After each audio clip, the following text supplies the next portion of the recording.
فلسطین کی آزادی کا مشن، یہودیوں کو قدم قدم پر دھول چٹانے والا، اکیلا ہی عالم کفر سے ٹکرانے کا حوصلہ رکھنے والا، پاک دھرتی کا ایک عظیم مجاہد، کفر پر لاوے کی طرح برسنے والے اس مجاہد کی طویل داستان سننے کے لیے چینل کو سبسکرائب کیجئے اور ویڈیو کو لائک کیجئے۔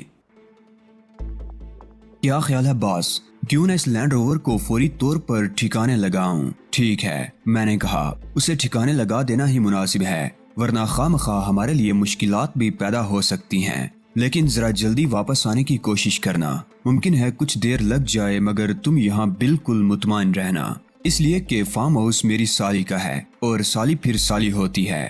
ویسے تمہاری طرف بیوی کی بہن کو کیا کہا جاتا ہے؟ اگر لینڈ روور کو ٹھکانے لگانا ہے تو جلدی کرو، میں نے سخت لہجے میں کہا، فضول بکواس کر کے وقت ضائع مت کرو، کتنا ہی بڑا کارنامہ کیوں نہ سر انجام دے لو، مگر مالک کبھی خوش نہیں ہوتا۔ بڑبڑاتا ہوا باہر چلا گیا اور تہذیب مالکم ایکس میری صورت دیکھنے لگی۔ یہ شخص ایسے کارنامے کر گزرتا ہے کہ اس پر جادوگر ہونے کا گمان گزرنے لگتا ہے، تہذیب نے کہا۔ اس بات میں کوئی شبہ نہیں ہے، میں نے کہا، لیکن فی الوقت تو ڈی فوسٹر کے بارے میں سوچو، اس کے بچنے کی امید نظر نہیں آتی۔ تہذیب مالکم ایکس ڈی فوسٹر کی طرف متوجہ ہو گئی۔ میں نے آگے بڑھ کر ڈی فوسٹر کا جائزہ لیا اور جرجری لے کر رہ گیا۔ اس کا پورا جسم داغدار ہو رہا تھا، پورے جسم پر 1 انچ حصہ بھی ایسا نہیں تھا جہاں کی کھال ادڑی ہوئی نہ ہو۔ ان لوگوں نے تو بربریت کی انتہا کر دی۔ تہذیب نے ڈی فوسٹر کی حالت دیکھ کر متنفرانہ لہجے میں کہا، انہوں نے تو نازیوں کو بھی پیچھے چھوڑ دیا۔ تم ٹھیک کہہ رہی ہو تہذیب، ایک کمزور اور ناتواں بوڑھے پر اس قدر تشدد کرنا واقعی صفاقی اور سنگ دلی کی انتہا کو ظاہر کرتا ہے، اور یہ سب کچھ انہوں نے وہ مہلک فارمولے حاصل کرنے کے لیے کیا ہے جو بنی نوع انسان پر تباہی لانے کے لیے بنائے گئے ہیں۔ اب اگر ڈی فوسٹر کو ہوش آ جائے تو یہ ایک حیران کن بات ہوگی، میں نے طویل سانس لے کر کہا، ورنہ مجھے تو یہی خدشہ ہے کہ اس کی بے ہوشی کسی بھی وقت موت میں تبدیل ہو جائے گی۔ کیا خیال ہے علی؟ ڈی فوسٹر نے انہیں فارمولوں کے متعلق بتا دیا ہوگا؟ یقین سے کچھ نہیں کہا جا سکتا تہذیب، لیکن ڈی فوسٹر کی حالت دیکھ کر تو یہی کہا جا سکتا ہے کہ اس نے زبان نہیں کھولی ہوگی۔ یہ بہت بڑی بات ہے علی، ڈی فوسٹر کے بارے میں کوئی نہیں کہہ سکتا تھا کہ یہ شخص معمولی سا تشدد بھی جھیل سکے گا۔ بعض جذبے ایسے ہوتے ہیں تہذیب جو انسان سے ناممکن کام بھی کروا دیتے ہیں، لیکن تم نے تو خیال ظاہر کیا تھا کہ فارمولے ڈی فوسٹر نے اپنے پاس ہی چھپا رکھے ہیں۔ تم نے اپنے اس خیال کے حق میں دلائل بھی دیے تھے۔ ہاں مجھے یاد ہے، اور اپنے انہی دلائل کی روشنی میں اب بھی اپنے خیال پر قائم ہوں، میں نے کہا۔ ڈی فوسٹر ایک سائنسدان ہے اور یہ کام اس کے لیے زیادہ مشکل نہیں ہے، اس کے مقابلے پر سیکرٹ ایجنٹ تھے علی، تہذیب نے سنجیدگی سے کہا۔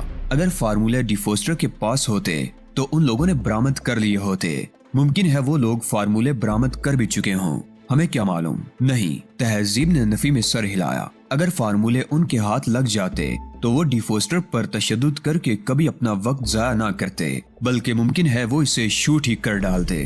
بہت جاندار دلیل ہے، میں نے تعریفی انداز میں کہا۔